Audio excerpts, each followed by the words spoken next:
Paralaxe Media.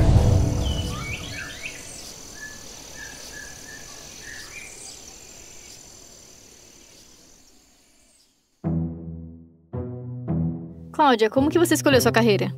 Eu acho que eu já nasci querendo ser artista, desenhar, pintar. E aí eu fui crescendo e fui vendo que eu gostava de artes plásticas. E aí foi fácil pra mim fazer belas artes. E a sua família apoiou você, não?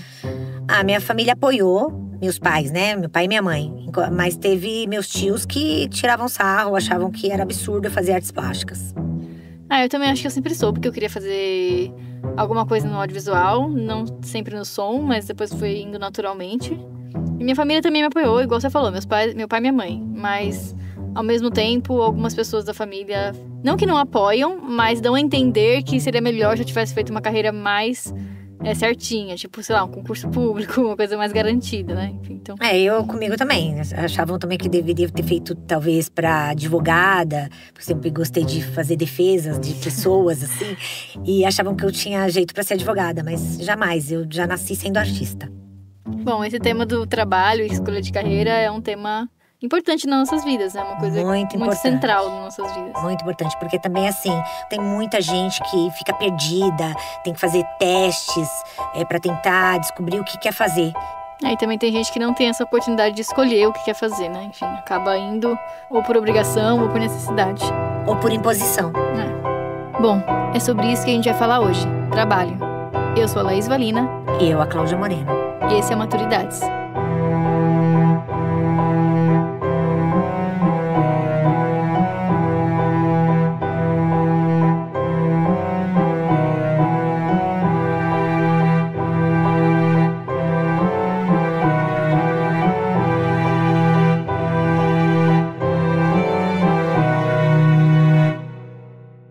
Nesse episódio, trouxemos duas convidadas especiais. Vivi Rocha, de 40 anos, e Emília Kiyohara, de 70 anos.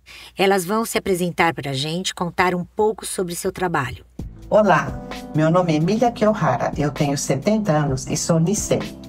Eu me divido entre o trabalho de contabilidade no escritório que tenho com meu marido e a carreira de atriz que surgiu na maturidade por volta dos 55 anos.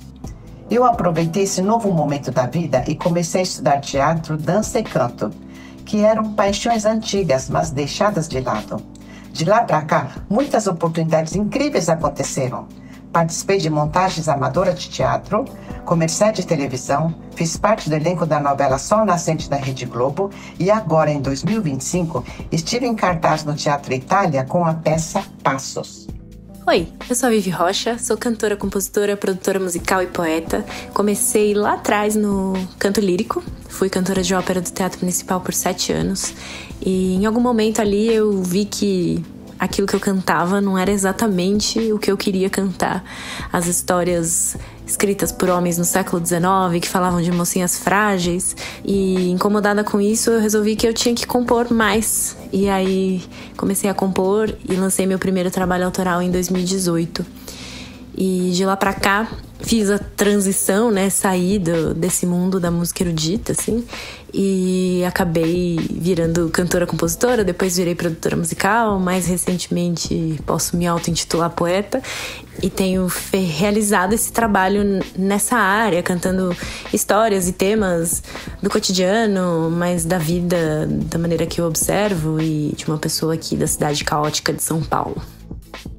Para começar nossa conversa sobre trabalho, vamos falar um pouco sobre a escolha da carreira, que nem sempre é algo que podemos escolher de verdade.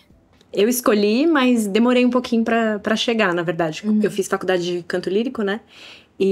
Mas antes disso eu tinha feito arquitetura. Eu entrei na arquitetura porque eu achava que era alguma coisa mais próxima de artes que eu podia fazer, mas que ainda era uma carreira, assim, mais carreira, né? E aí odiei. E na faculdade de arquitetura eu entrei no coral da faculdade. E aí lá eu falei, entendi. Eu gosto mesmo de cantar, né? E aí conheci várias pessoas que cantavam como profissão, né? Que eram músicos e tal. E aí eu falei, olha, dá pra fazer, né? E aí eu falei, não, então eu vou prestar vestibular e vou fazer música. E você, Emília, como é que você pôde escolher a sua profissão? A primeira profissão foi com o seu marido? Não, foi tudo muito natural, como se fosse corrente, sabe rio que tá correndo? Não procurei nada, não fui atrás de nada, foi tudo tão naturalmente. Mas você chegou a fazer alguma faculdade específica, não? Não fiz, porque quando eu estava estudando colegial, aí falavam lá na sala, se quiser entrar na USP, mata um japonês. Aquilo, eu fiquei traumatizada com aquilo lá. Professor de história. Se quiser entrar na USP, mata um japonês. Mas eu fiquei traumatizada. Acreditou, né? Acreditei, falei assim, não, eu não quero morrer. Então eu desviava, minha mãe pegava no meu pé, né? Já foi lá fazer inscrição e tal. Eu fui, mas assim, eu mentia. Porque eu não queria ir, porque eu não queria morrer. Eu queria viver. E eu fiquei com isso. Você vê o poder do estereótipo, né? E também o quanto isso atrapalha a vida das pessoas, né? Porque pra você teve um peso grande. Sim, teve. E te atrapalhou. Atrapalhou bastante, entendeu? Bastante. É complicado. E aí eu fiquei meio depressiva. Porque aí quando... agora eu vou fazer cursinho, vou entrar na faculdade, mas a idade foi avançando, né? E eu tava muito assim, fechada. Aí o tempo foi passando, no fim minhas irmãs começaram a namorar, começaram a casar e eu tava em casa ainda, né? E na nossa cultura tem que ir de ordem, né? Sim. E eu sou a primogênita, sou a mais velha, mas as minhas irmãs estavam indo, né? E essas coisas me deixam muito traumatizada, muito, ai, não sei. Com medo, né? Tanto que eu omiti a minha idade, 10 anos. Nossa. Sempre omiti. Sobre o estereótipo da pessoa amarela, né? Mata um japonês para entrar na USP. Então, eu acho que tem muito essa ideia de que o japonês é o estudioso, o esforçado, que vai fazer engenharia, que vai, sei lá, né? Trabalhar em alguma carreira assim com números, alguma coisa assim. E tomar a vaga do outro. E que não é uma pessoa muito expansiva, ou é uma pessoa tímida, é uma pessoa mais retraída. E acho que ser artista é meio que o oposto disso, né? Então, as pessoas em geral não esperam que você seja artista, né? Eu acho que tem essa dificuldade, e tem uma dificuldade, assim, de que quando eu era criança não tinha artistas amarelos na TV. Hoje ainda tem muito pouco. Então, a gente não tinha muita referência, né? É difícil você até pensar que você pode fazer isso, porque você nunca viu ninguém fazendo. Mas é isso, são espaços que a gente está tentando ocupar e tentando derrubar esses estereótipos, né? Essas visões equivocadas, né? Muito importante essa colocação da Vivi. Infelizmente, esses estereótipos continuam ainda hoje. E segundo o IBGE, 0,4% da população brasileira é amarela, grupo que inclui a Vivi e a Emília. Vamos continuar ouvindo a história da Vivi, que depois de decidir fazer canto, foi trabalhar no Teatro Municipal. Bom, depois que eu dei aula ainda mais em alguns lugares, e aí eu fiz um concurso pro Teatro Municipal e entrei, né? Pra ser cantora lírica no Teatro Municipal. Beleza. E é engraçado porque toda vez eu pensava assim, que a primeira vez que eu cheguei lá pra ir trabalhar, né, eu fui de ônibus elétrico, assim, aí o ônibus ele dá aquela voltinha no Teatro Municipal, eu falei, nossa, que lugar lindo, que coisa incrível, que não sei o quê, e aí assim que eu entrei, acabou. O sonho acabou. O sonho desmoronou, assim, né? Realidade nossa, que lindo, não sei o quê, aí... O jeito que as pessoas me receberam já foi meio chocante, assim, sabe? Os colegas, ela é muito novinha, aquela coisa. Então, assim, foi um choque. Ao mesmo tempo que eu achei maravilhoso e era um sonho, assim, e é uma carreira até hoje, assim, pra quem faz canto lírico, é o melhor lugar, assim. Eu falo que até hoje, assim, pra quem canta, é o melhor emprego que tem. Eu acho que tinha uma coisa de você ter que se provar muito, sabe? Então tinha uma coisa de, ela entrou porque ela é amiga do maestro. Ela entrou porque não sei o quê. E era tudo mentira. Você fez um concurso. Sendo que eu fiz um concurso muitas pessoas passei, passou, né? Então, exatamente. Não tinha muito o que... Né? E só dizem isso de mulher, né? Tem isso também. Porque vários homens entraram, ninguém dizia que o homem era amigo, que o homem era... Aí eu tinha sido namorada de alguém, com certeza. Eu falei, tá bom. Infelizmente, na nossa profissão, muitas vezes a gente é julgada, ou porque a gente parece muito jovem, ou porque tem um senso comum, né, de que os homens são mais capacitados que as mulheres. A gente perguntou pra Emília se ela já passou por alguma situação assim no trabalho com o marido dela. Não, porque eu era meio ajudante geral. O contato com o cliente era só ele. E para fazer o serviço lá dentro, tinha funcionários. Entendi. Então, eu era meio quebra-galho. Traz isso, traz aquilo. Mas com ele. Ele é descendente japonês, segunda geração. Mas tinha muito, assim, estilo japonês. Aquela coisa de hierarquia, aquela coisa de eu sou homem. Essas palavras ele não usava, Mas ele mandava expressava. calar a boca. Fica quieto, fica quieto. Aí, o que eu vou fazer, né? Tem que ficar quieto, né? Mas depois, quando acontecer alguma coisa, eu pensava, tá vendo? Mas não dá pra falar. Fica quieto, eu ficava quieto. Tanto a Vivi quanto a Emília acabaram mudando de carreira. Um tipo de recomeço, né? E nós ficamos curiosas para saber essa história. A Vivi contou pra gente como foi sair do Teatro Municipal pra virar cantora independente. Eu acho que tem duas coisas, assim. Tem uma natureza minha, assim, que eu nunca entrei achando que eu fosse ficar lá, né? Então eu já tinha essa ideia de que eu ia ficar lá, eu ia aprender o que eu pudesse e arrumar outra coisa, sei lá. Eu lembro que até uma vez eu conversei com um colega e eu falei assim, eu vou ficar aqui o tempo que eu achar que eu tenho coisa pra aprender. E ele olhou pra mim assim, como assim aprender? Eu falei, eu tô aqui pra aprender, né? Ele já achava que sabia Que tudo. É o topo da carreira. Já sei tudo, né? Então tinha isso, mas com o tempo lá dentro, eu fui retomando algumas coisas que eu gostava. Eu sempre gostei muito de música popular, muito mais do que de música clássica. E na adolescência eu compunha, fazia músicas e tal, mas sempre achando que era aquela coisa assim, coisinha besta de adolescente. E aí lá no teatro, enquanto eu tava no teatro, eu fui retomando isso. Eu falei, não, eu quero tentar compor de novo. Aí chegou uma hora, eu falei, nossa, eu tenho música suficiente pra fazer um disco. E aí comecei a fazer conteúdo pra internet, comecei a tentar gravar meu disco. E ainda lá, eu lancei meu primeiro disco. Tem o nome, o disco? O primeiro foi Entre Atos, que era meio que uma transição da minha vida lírica pra minha vida popular, né? E quando que você falou, não, agora eu vou sair mesmo? Então, eu ia fazendo, ia guardando um dinheiro, e aí fui fazendo, e eu tinha uma meta, assim, quando eu chegar, nesse tanto eu posso sair. No meio de 2019, eu falei, eu vou me matricular num curso de áudio, porque eu queria fazer produção musical. Olhei a agenda do teatro, posso fazer nesse período, me matriculei. Passado um tempinho, voltou a agenda modificada, cheio de ensaio e concerto e não sei o quê. Eu falei, bom, a hora é agora, né? Falei, então tá, é isso que vocês querem, então eu vou embora. E aí foi isso, eu falei, eu vou fazer meu curso Aí você saiu. e saí. A Emília contou pra gente como que ela chegou na profissão que ela escolheu, em que ela começou recentemente. Apareceu lá no jornal da colônia japonesa, curso de teatro para perder a timidez. Aí eu falei, nossa, isso daqui é pra mim, eu vou lá perder a minha timidez. Aí eu me inscrevi, só que eu tava com receio, que eu já tava com 55, 56 anos, né? Falei assim, meu Deus do céu, vai ter só jovens e eu lá sozinha. Até perguntei, qual a faixa etária? Falou, tem de tudo, pode vir. Aí eu fui lá, aí eu era a mais velha, né? Eu era mais velha e todo mundo já tinha alguma noção e eu não tinha, porque foi a primeira vez que eu saí para fazer alguma coisa para mim. Porque eu sempre fiz marido em primeiro lugar, família, serviço e eu. Eu sempre estava atrás, né? E aquela foi a primeira vez que eu saí de casa querendo fazer alguma coisa para mim. Mas naquela época eu não tinha essa noção. Só sei que eu queria fazer, queria perder timidez, queria conversar igual todo mundo. Quando eu era pequena, via a família de brasileiros, né? Todo mundo conversando. Na minha casa não podia conversar, minha mãe não deixava conversar. Porque na hora da refeição ela falava assim, olha, pula saliva, então tem que comer quieto. Então a gente comia quieto. E quando vinha alguém e eu queria conversar, minha mãe falava assim, criança, fica quieta, fica lá no quarto.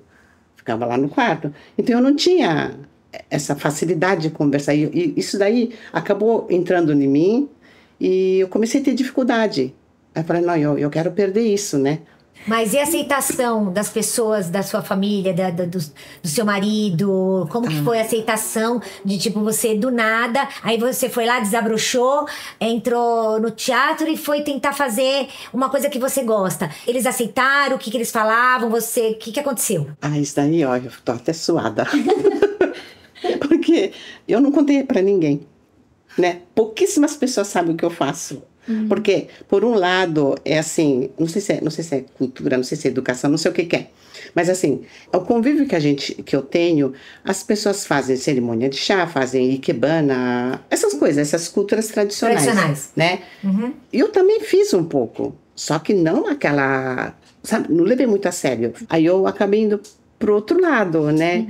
Não, eu não tinha coragem de contar, porque eu estava totalmente fora do que deveria ser. Na verdade, você achava que você estava transgredindo, porque as pessoas iam te julgar bastante por conta disso, né? Então, pra você deve ter sido bem difícil. Assim, no meu íntimo foi. No meu íntimo foi, mas assim, eu fui devagar, né? Tava indo. Mas e, por exemplo, seu marido e sua filha? Eles apoiam. Que estão ali com você todos os dias, entendeu? Porque já que você não falou sobre eu preciso isso... quebrar isso dentro de mim, porque eu ainda tô meia presa, né? Agora, meu marido e minha filha, eles me apoiam. Eles me apoiam. Gostam? Gostar não sei, mas eles me apoiam. Tá. A sua filha já vai como? Ela vai com você nas coisas? O que ela faz pra você? Ela ia. Quando eu tinha alguma coisa fora, igual quando eu tinha lá no Rio de Janeiro, né? Aí meu marido falou assim, olha, vai lá que mamãe não sabe nada do Rio, né? Então você vai junto. Aí ela foi. Falando de trabalho, é inevitável pensar também em dinheiro. Afinal, a função principal do trabalho é ser nossa fonte de renda, né? Apesar que muitas vezes o trabalho também adquire uma outra importância, que tem a ver com quem nós somos, nossa identidade como seres humanos. Por exemplo, a Emília já contou pra gente que ela não teve possibilidade de escolher a sua principal fonte de renda. Ela sempre trabalhou como assistente do marido. Mas e então o teatro? Seria um hobby? Só um passatempo? Um colega chegou e perguntou pra mim, Emília, você tá aqui de hobby ou tá aqui pra trabalhar? Eu levei um susto, porque me chamaram e eu fui. E quando eu vou, eu dedico. Falei, nunca pensei em hobby, né? Aí eu falei assim, olha, no começo era hobby, mas eu tô vendo que hobby não dá certo, você tem que levar a sério. Aí ele deu risada. Você continua trabalhando com seu marido ainda hoje, né? Não é que você largou e dedicou o seu sonho, né? Então. Trabalho continua sendo o primeiro. Trabalho, família, né? Marido, E o trabalho seria, no caso, o trabalho do seu marido, Isso, né? Isso. E a minha parte de atriz tá no terceiro do ranking. Entendi. Eu sou artista plástica de formação e quando eu fui fazer Belas Artes, eu recebi um monte de conselho de todos os familiares. Você vai fazer artes plásticas? Que profissão é essa? Isso daí não é profissão, isso daí é brincadeira. Eu vi muita coisa na minha cabeça sobre isso. Só que assim, desde sempre na minha vida, eu nasci no meio das artes, porque meu bisavô era escultor. Eu tenho um tio que é maestro e escultor também. E eu fui fazer artes plásticas, não tava pensando na escultura, mas onde eu fui cair? Na escultura. Eu sou escultora também. Então hoje não tô exercendo, porque eu sou empresária e tal. Mas é uma coisa que eu tenho medalha de ouro, medalha de bronze nisso. Só que eu recebi muita gente falando isso pra mim. Você vai fazer uma faculdade que não vai te dar dinheiro. Foi muito complicado pra mim, mas eu escolhi. E através disso eu tenho muita bagagem. Eu consigo, através das artes plásticas, com a visão artística, eu consigo sempre encontrar um jeito em várias categorias de profissões. Eu acho que essa é a parte mais complicada, assim, de ser artista independente e tal. Mas quando eu tava fazendo a transição, eu comecei a reparar nas pessoas que estavam na área pra onde eu queria ir, né? E aí eu percebi que a maioria das pessoas fazia várias coisas, né? Não tinha, eu sou cantora, sim, mas eu também edito vídeo, eu também faço locução, eu também faço... E acho que tem muito a ver com o que a Cláudia falou, porque eu acho que o artista, ele desenvolve uma cabeça de artista, de alguém que tá com a criatividade sempre funcionando, porque nem sempre as pessoas mantêm isso, né? Acho que todo mundo é muito criativo quando é criança e depois vai meio que... Isso meio que é afunilado, né? Afunilado, não pode, você tem que fazer isso e se especializar e acabou. E acho que a cabeça do artista, ela é mais aberta, né? Então ela vê mais possibilidades. E aí, no fundo, assim, acabo tendo algumas atividades dentro da área cultural, nem só da música, mas para poder conseguir ter mais ou menos uma estabilidade, né? As pessoas escalam montanha pra ter adrenalina, por que a gente não tem? A nossa adrenalina é de outra forma. Exatamente. A gente não escala montanha, a gente fica tentando sobreviver, achar saídas, né? É adrenalina do mesmo jeito. É verdade, mas por que eu gosto da adrenalina, sabia? Eu gosto de não ter rotina. Porque a adrenalina, ela desafia a gente. Sim. Não estaciona, entendeu? Não podemos ignorar a difícil conexão que existe entre trabalho e maternidade. Para a maioria das mulheres, decidir ter uma família vai completamente na contramão de querer crescer na carreira profissional. A nossa proposta aqui é pensar também nas diferenças geracionais. Então, a gente vai conversar sobre como isso muda ao longo do tempo. Agora, eu acho assim que, por exemplo, na geração da Emília, que é um pouquinho antes da minha, bem pouquinho antes da minha. O cronograma era nascer, estudar pelo menos até o colegial e casar. Entendeu? E casar, formar família. Hoje, né? Então, fazendo a comparação das duas gerações, hoje é o contrário. Você faz toda uma carreira e se der tempo e der ainda para engravidar, você engravida e tem um filho. Porque senão fica pra lá. Porque acontece com muitas mulheres que têm carreira, que vai adiando a maternidade, chega aos 40 anos e fala, pronto, e agora faço o quê? Eu não sei, já pensei sobre isso de diferentes maneiras ao longo do tempo, assim. Já foi uma coisa, quero ter filhos, não quero ter filhos, nananana. E acho que hoje eu tô de boa, assim. Mas eu não acho que seria, assim, atrapalharia se acontecesse, entendeu? Não é uma coisa... Também não é uma coisa do tipo, eu tenho muito esse sonho, porque tem gente que tem, né? O meu sonho é ser mãe. Não é. Então, pra mim, realmente, o meu trabalho é bem importante, assim. Então, pra mim, eu acho que a minha geração foi a primeira que começou assim, não, você tem que fazer aquilo que você ama, de qualquer jeito, e nananana. Nem sempre dá super certo, né? E a gente tá trabalhando nisso. E também a minha geração é a do burnout, né? Então, também é a do, não, vamos trabalhar que vai, né? Eu trabalho muito no centro da vida, né? Que pra mim é um prazer, é maravilhoso, mas ao mesmo tempo também, né? Pode ter suas armadilhas, assim. Então, eu acho que tem E essa coisa de que, pra mim, a estabilidade nunca foi tão importante, assim, né? É claro que é importante, porque eu preciso pagar minhas contas, preciso viver e tal, mas nunca foi o ponto central pra eu escolher o que eu ia fazer. Então, acho que essa é uma diferença, talvez, né? Olha, eu sempre fui dona de casa. Nunca pensei em sair fora, porque sempre achava que tinha que ajudar. Na última noite de solteira, minha mãe falou assim, mulher que tem sangue japonesa jamais separa. Né? Então eu fiquei com aquilo na cabeça e eu tive, lógico, né, altos e baixos, mas nunca passou isso pela cabeça de separar, de largar. Eu achava que minha função era dar um jeito de fazer ele seguir para frente. Então, nunca pensei, mas nunca pensei assim, o que eu vou fazer na minha vida, a minha identidade, essas coisas não passavam pela minha cabeça. E as coisas começaram a surgir, então não sei nem o que dizer, porque as coisas realmente começaram a cair na minha mão. Então, continua sendo. Agora eu tenho 2 compromissos. Um que é meu, que é essa parte artística, e um que é dele, que é o social. Aí, muitas vezes, eu deixo o meu lado e vou acompanhar ele. Eu tive consulta dentária, mas eu larguei porque tive que acompanhar. Não é que ele não me pede, mas eu sinto obrigação minha de acompanhar. Ele já te acompanhou em alguma coisa assim, tipo de gravação? Já foi ver você alguma vez, atuar em peça? Ele vai te assistindo? Nunca foi. Aí a Paula chega em casa e conta. Mas você gostaria? O quê? Que ele fosse? Tanto faz. Tanto faz. Pode não ir. Tá bom. Ótimo, mas isso é ótimo. Isso é uma resposta ótima. É ruim quando você tem expectativa sobre outra pessoa, sabe? Quando você é independente do que o outro quer ou que o outro vai fazer por você, a gente vive muito melhor. A gente cria muita expectativa. Tipo, eu vou fazer um negócio, quero ser aprovada pelo meu filho, pela minha filha, pela minha mãe, pelo meu pai, pelo meu marido. E quando a coisa não acontece, você se frustra. Então você não se frustrou, porque pra você não estava esperando nada. Então tá ótimo. Aí eu tô lá de corpo e alma, eu tô feliz, então ótimo. tá bom. Agora, se ele quiser vir, pode vir, né? Se não quiser vir, também não tem problema. O convite tá feito. Exatamente. Agora fica a critério você fez a sua parte. Fiz a minha parte. Para complementar um pouco nossa conversa, vamos trazer uma fala da pesquisadora de gerontologia da USP, Ieda Duarte, que esteve com a gente lá no primeiro episódio. 50 anos atrás, quando você olhava uma mulher de 1950, 1960 e compara com as mulheres de hoje, elas eram muito diferentes, né?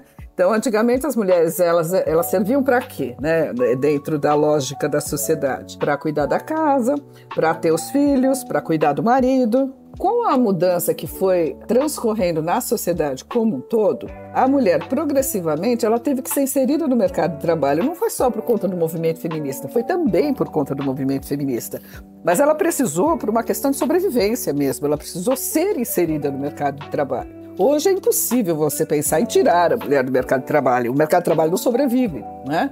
Agora, quando você vai tirando a mulher de casa e colocando ela no mercado de trabalho, aí você fica imaginando assim, bom, e quem a substituiu em casa? Não, ninguém a substituiu em casa.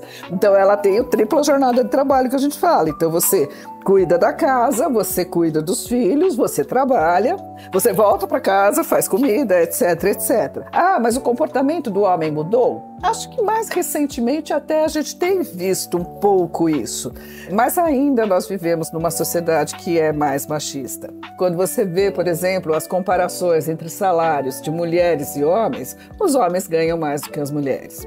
Você vê, politicamente, eu tenho muitas mulheres na política hoje mais do que tínhamos antes, mas eu ainda tenho muito mais homens do que mulheres na política. Eu vivo isso dentro da universidade. A universidade, embora tenha muitas mulheres, ela também é uma sociedade tradicional, né? Então, em alguns setores, você conseguir que uma mulher chegue a ser diretora de uma unidade de ensino, custa. A mulher chegar a ser reitora da universidade demora. Então você sente isso mesmo nos centros que discutem essas questões. Teve essa mudança estrutural na sociedade, em termos da mulher ser inserida no mercado de trabalho, primeiro por necessidade, depois essas mudanças culturais foram acontecendo. As mulheres que antes ficavam só em casa passaram a fazer com que as suas filhas estudassem para que elas pudessem adquirir uma profissão e não ser apenas donas de casa. Essa foi uma mudança progressiva. Hoje em dia, você nem pensa nisso, né? As mulheres hoje em dia pensam pouco em ser dona de casa. Isso é uma conjunção do destino. Você vai cuidar da sua casa, você tem que cuidar da sua casa, mas não como uma identidade, necessariamente. Embora tenha algumas que gostem, mas não é, em geral, não é assim. Na minha opinião, a história de vida da Emília é um exemplo de que nunca é tarde e nem tem idade para você poder começar ou recomeçar, né? E também ganhar a sua individualidade. A Vivi também falou um pouco pra gente sobre essa questão da idade. Como foi pra ela, né, mudar de carreira depois dos 30 anos.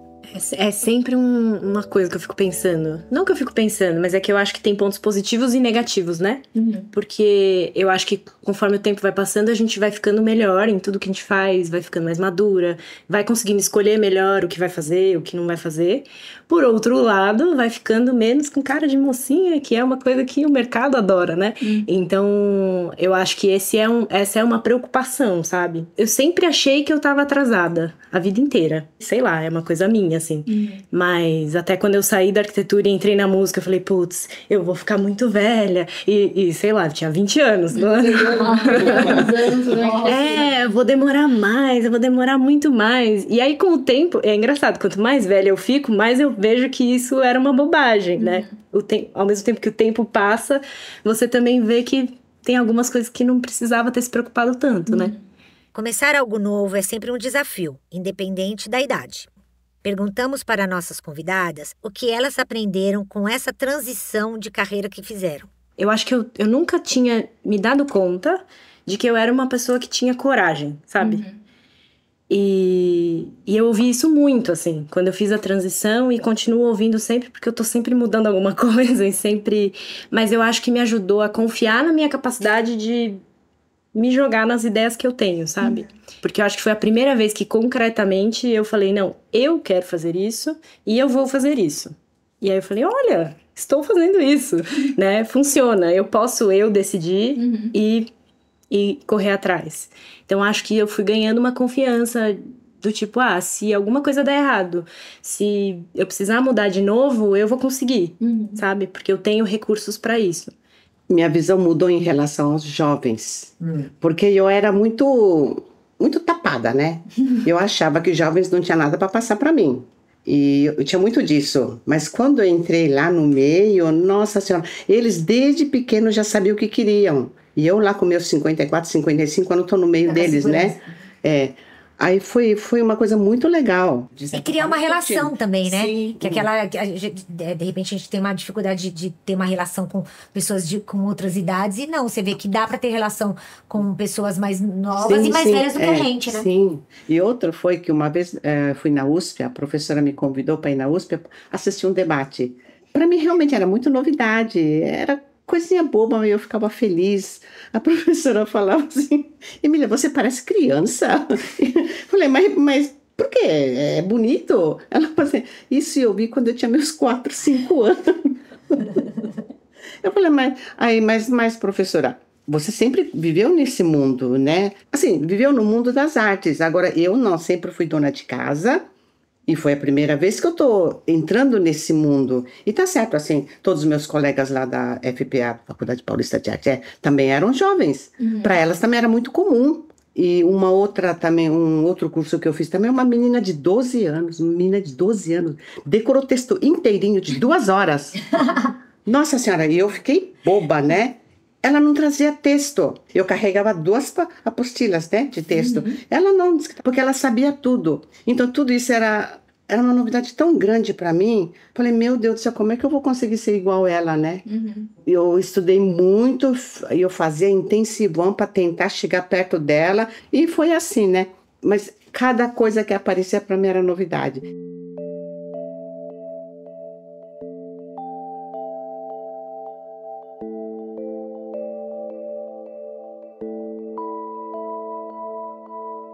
Para terminar esse episódio, encerramos com a pergunta: o que o trabalho representa para você? Eu acho que tem muito a ver com a minha relação com o outro, porque eu acho que o meu trabalho especificamente, cantando, faz sentido quando tem pessoas ouvindo. Então, pra mim é isso, assim. Pra mim, cantar num palco é trocar energia com as pessoas, sabe? Tem o ponto da realização, de você fazer alguma coisa que você ama fazer, mas sem romantizar, porque a gente precisa pagar conta. Então, ele também é um jeito de eu poder sobreviver, né? Então, acho que é um pouco de tudo, assim. É um pouco como eu me coloco no mundo, como eu observo o mundo e tento dar alguma coisa em troca, né? Como eu me relaciono com as pessoas e também um jeito de eu sobreviver. Eu me sinto realizada. É uma satisfação pessoal, é uma satisfação de conhecer também que era um mundo completamente diferente, né? Na escola a gente aprende as teorias, né? Mas na prática é outra coisa. Para mim foi um grande aprendizado e é uma satisfação, mas acho que é mais pessoal. O trabalho pra mim é tudo, né? Onde minha cabeça fica o tempo todo, ininterruptamente, que até nem é muito sadio isso. Então é o meu ganha-pão. É onde também eu gosto muito dessa parte social, essa parte de conhecer pessoas, falar com todo mundo, conhecer muita gente, fazer amizades. Então é muito bom pra mim isso daí. Eu meio que me encontrei no trabalho, assim. Óbvio que é ganhar dinheiro, sobreviver, né? E eu acho que minha independência é uma coisa que eu prezo muito também. Mas eu sinto que eu me encontrei mais como pessoa também. Eu descobri mais quem eu sou quando eu descobri o que eu queria trabalhar. E eu acho que eu tenho muito, sou um pouco que nem a Cláudia, dificuldade de não trabalhar, tô sempre trabalhando. É um vício, parece que você precisa estar dentro daquilo, assim. Eu acho que, tipo, quando não tô trabalhando, sinto que tem alguma coisa de errada. Não, e pessoas como nós, eu acho que, eu não sei se acontece com vocês, eu sou tão viciada em ficar fazendo sempre alguma coisa, que quando eu fico uma meia hora parada, sem, tipo, fazer nada, eu me sinto culpada. Eu me sinto assim, nossa, mas eu não tô fazendo nada, que preguiçosa, que eu tô fazendo, entendeu? Eu sempre tô à busca de fazer alguma coisa. Eu pensava assim também, mas hoje eu penso, eu mereço isso. Ótimo. Mereço esticar minha perna, ficar zen. Então você já tá num nível mais evoluído. Mas, ó, a gente tá super feliz de ter vocês aqui. Adoramos conversar com vocês, cada um com a sua história, né? Sempre agrega demais, né? Mostrar as diferenças, né? Então, sou muito agradecida por vocês aqui. Foi um prazer conhecer vocês duas. Muito bom mesmo. E é isso, acho que também quero agradecer demais por vocês terem topado participar. E, enfim, queria perguntar se vocês têm alguma coisa mais que vocês querem dizer sobre o que a gente tá conversando, sobre vocês, considerações finais. Bom, quem quiser me achar, @Vivi Rocha no Instagram e Vivi Rocha em todos os lugares aí pra ouvir a música. Eu queria dizer que foi uma experiência muito interessante, muito legal. E eu acho muito legal a gente conhecer a história das outras pessoas e até ver que possibilidades a gente tem, né? Porque a gente tem 1000 possibilidades. As coisas podem acontecer na vida da gente de 1000 jeitos, né? Eu acho muito legal porque a Emília falou várias vezes que as coisas foram acontecendo na vida dela. E eu sou essa pessoa obstinada que vai correndo atrás das coisas, né? A gente tem isso ao contrário, assim, né? E é muito legal de ver, né? Como as coisas vão funcionando, mas cada uma à sua maneira, né? Então, acho que é obrigada por essa visão. uma experiência. Eu sempre achei que minha vida era pacata, sem graça. Ela falou isso daí pra mim, pra nós, né? E eu falei, aí depois que ela terminou a história, ela falou assim, como assim? Eu achei super interessante. Maravilhosa essa história, entendeu? Na época da pandemia, né, meu marido ficou com sequela. Eu acho que eu não fiquei porque eu estava numa peça que chama... como que era o nome? Hamilton. Estava numa escola E a peça era de 2 horas de duração, né? E eu fiz intensivão de segunda a sexta, todo dia 2 horas. Eu acho que isso me ajudou muito. E assim, eu senti muito culpada, porque meu marido almoçava sozinho, todo sábado, que eu saía de casa, 9 horas, voltava lá para 18h30. Então, sábado ele almoçava sozinho, tomava café sozinho. E durante a semana à noite eu estudava também. Ele já não estava sozinho. Aí quando eu vi que eu melhorei bem e ele ficou com sequela, nossa, eu senti muito culpada, muito culpada. Hoje ainda ficou resquiciozinho. Eu agradeço muito, né, de eu poder estar fazendo isso, mas assim, eu não sei se é a minha formação, não sei se é a cultura, tem um lado que não me perdoa.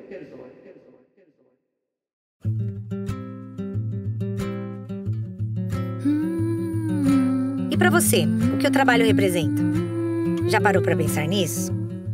Eu sou a impermanência, o fluxo, o fluir, o caminhar, o existir sem perguntar, o mar que vem e vai e que é sempre impermanente, sempre diferente.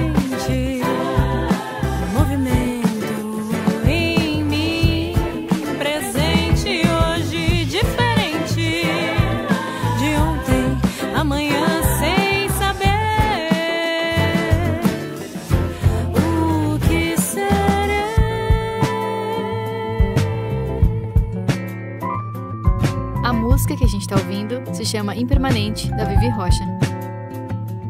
Eu sou as muitas travessias, as rotas cruzadas que vêm e vão na palma da mão. A alma que não dorme, que é impermanente.